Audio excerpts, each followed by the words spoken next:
Dans cette vidéo, on va voir ensemble comment avoir un site WordPress rapide. Alors déjà, il faut savoir que par défaut, WordPress est plutôt rapide par rapport à d'autres CMS, c'est-à-dire des logiciels de gestion de contenu.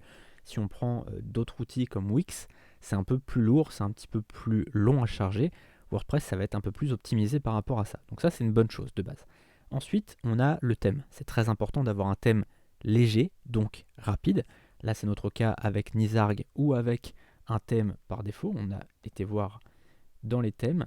Donc là, on a mis Nizarg, mais on peut très bien mettre ce thème ou le dernier thème de WordPress.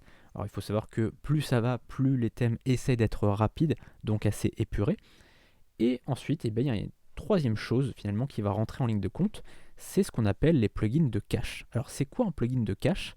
En gros, on va aller sur notre site et je vais essayer de t'expliquer ça. C'est un peu technique, mais tu vas voir que c'est relativement simple à comprendre. En gros, on a notre site qui est comme ça. Voilà, pour l'instant, il n'y a pas grand-chose dessus. Bref, en fait, tous les jours ou intervalles réguliers, alors souvent c'est tous les jours, le plugin de cache va prendre une sorte de photo de notre site. Donc là, on imagine que ça va en fait screener comme ça notre site. Alors évidemment, c'est pas une vraie photo, c'est pas une capture d'écran, c'est vraiment, il va prendre le code de notre page ici, d'accord? Et donc, quand il va y avoir un visiteur demain, après-demain, ça va lui afficher aussitôt finalement ce qu'il a pris, c'est-à-dire que ce que le plugin de cache a pris, c'est-à-dire que le code qu'il a stocké.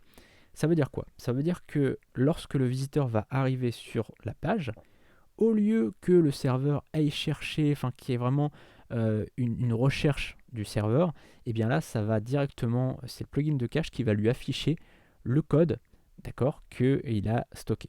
Alors c'est un peu technique comme ça, c'est pas forcément facile à expliquer, mais en gros tu comprends que ça va permettre d'optimiser la rapidité du site, puisque au lieu d'aller chercher sur le serveur le code de ta page, c'est le cache qui va dire attends, bouge pas, j'ai le code, il est là.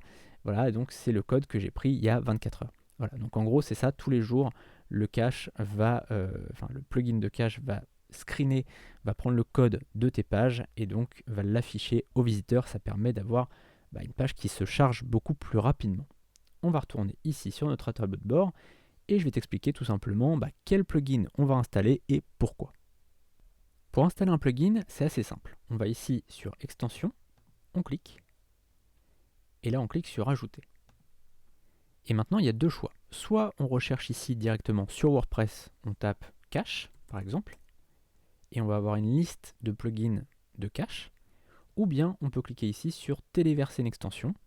C'est la fin de cet extrait. Si tu veux accéder à l'ensemble de cette vidéo, mais aussi à des dizaines d'autres vidéos, je t'invite à rejoindre la formation. Elle est juste en dessous dans la description. Tu as le lien vers cette formation référencement web, mais tu as aussi le lien vers mes formations gratuites et vers mes formations premium. Je t'invite donc à aller voir dans la description sous la vidéo. À très bientôt.